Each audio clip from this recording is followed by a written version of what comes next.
Welcome to our channel. Today we how to configure chargebacks through Chase secure card disputes, full guide step by step clearly. To configure chargebacks through Chase secure card disputes, start by logging into your Chase online account.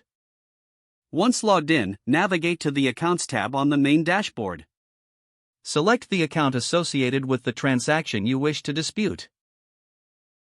Scroll through your recent transactions to locate the charge you want to address. Click on the transaction to view more details.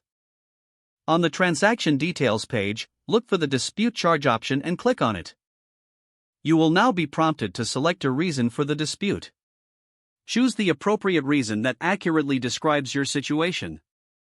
After selecting the reason, you may need to provide additional information or documentation to support your claim. Follow the on-screen instructions to upload any necessary files or evidence.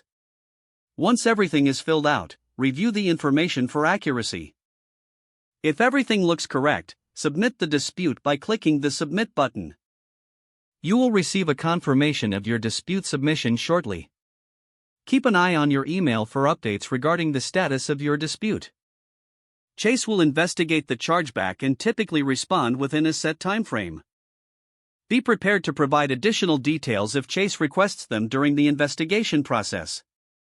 After the review, Chase will notify you of the outcome of your dispute via email or through your online account. If the dispute is resolved in your favor, the charge will be removed from your account. In case of an unfavorable outcome, you can appeal the decision by following the instructions provided in the notification. Make sure to keep a record of all communications related to the dispute for future reference. Once the process is complete, assess your account and transaction history for any other potential disputes. Stay informed about your rights regarding chargebacks and how to handle similar situations in the future. If the page does not load, refresh the browser or try again in a private or incognito window. Make sure you are using the correct email address, then retype it carefully to avoid small typos.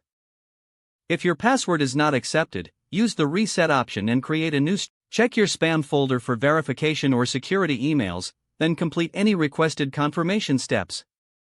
Enable two-factor authentication if available to improve account security and reduce unauthorized access risk. After signing in, review your profile details so your contact information and settings are accurate and current. Don't forget to like this video and subscribe to our channel for more step-by-step tech guides.